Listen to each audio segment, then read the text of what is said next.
What's going on there, guys? Welcome back to another episode of the Craftavore Tastes, and today we are digging into yet another beer from Toppling Goliath Brewing Company out of Decatur, Iowa. This is none other than their Pompeii IPA. Yeah, so if you've been watching the channel recently, you'll see that I mentioned in an earlier review of Golden Nugget that Toppling Goliath just extended distribution out to New York State, which is an awesome thing, and I've gone ahead and picked up a bunch of their beers, of which I'm going to review. So let's get straight into it, man. Let's pop the top on this guy, take a look at the appearance, get the aroma, taste it, and of course we're going to rate it. Going to pop this beer straight into that hashtag not proper treehouse glassware, because why the fuck not? All right, so pop the top on this guy, get it straight into the glass. We will begin the review. All right, so as I said, Toppling Goliath Pompeii IPA coming in at, didn't mention ABVs. Let's go ahead and get that out of the way if they put it on their can, and it does not seem like they do.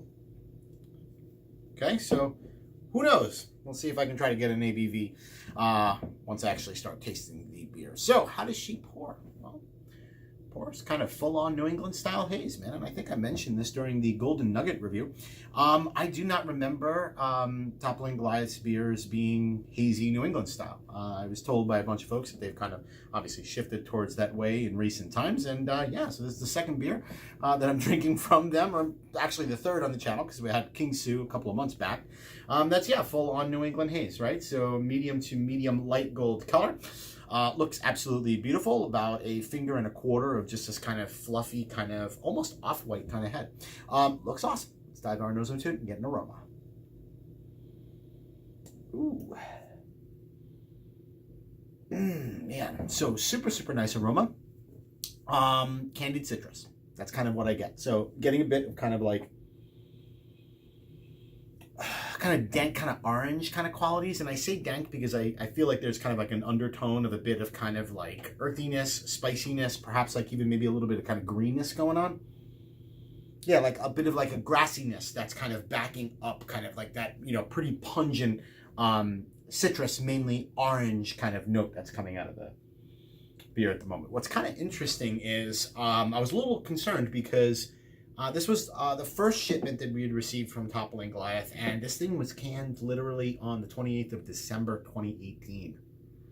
They have a Best Buy date here for April 27th, 2019, which, you know, 4-month Best Buy date, or drink by date, I should rather say, and I was a little concerned, and when I picked it up, I honestly, for the first time in a long time, like, for whatever reason, I guess I was just so excited to see Toppling Goliath beers that I didn't really pay attention to the canning date.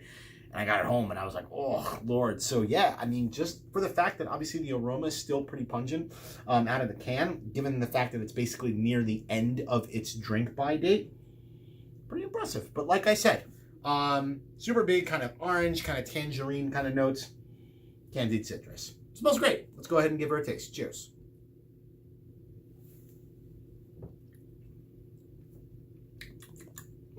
Okay. Tasty. There's one thing.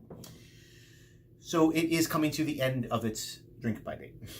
I can tell just in the overall taste. There's a bit of that kind of, I don't want to necessarily say multi-characteristic, but you can kind of tell when IPAs are just kind of beginning to turn, or kind of just right on the precipice of kind of turning a little bit and falling apart. It's kind of getting there, right? So like it's got a little bit of that kind of, you know, kind of, you know, malty, kind of wetty, kind of cardboardy thing kind of going on there, where it's kind of beginning where, green tea in not a good way, if you know what I mean, and even kind of almost like a little bit kind of herbally kind of going on there, but ultimately and yet it still tastes mighty damn good. So there's nothing I'm going to say about Toppling Goliath here. I'm obviously drinking this thing at the last tail end, and frankly, it's not bad.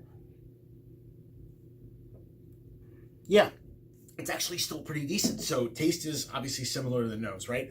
Big kind of citrus punch kind of moving up front. It does have a little bit of kind of that malt backbone. Again, I'm getting a little bit more of that kind of green tea, kind of wet cardboard kind of thing going on there just due to the age. But ultimately, in the end, I can imagine that this beer kind of like super fresh, or at least a couple of weeks post-canning, is probably pretty damn freaking awesome. In terms of ABV, I don't know. I got to look it up post-review, but I'm going to assume anywhere between 6.5 and 7.2. I know that's kind of a big range, but I'm kind of struggling a little bit. I can kind of see that being around. I was actually going to say 6.8, 6.8 to 7.2, somewhere around there. But it could be as low as 6.5. I'm not exactly sure. But going back in front of the tasting, we're going to give her a rating.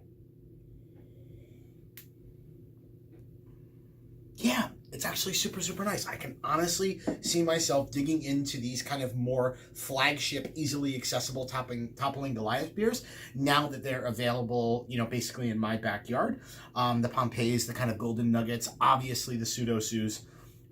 You'll see a Sosis review coming up here in a little bit. And obviously I'm seeing even 4 packs of King Soup. But for more of these kind of like drinkable, like flagship kind of IPAs, these are pretty freaking awesome. And I'm stoked to have them in my backyard as basically what I can kind of consider now like a localized option. They're all over the place right now. As for a rating for the beer,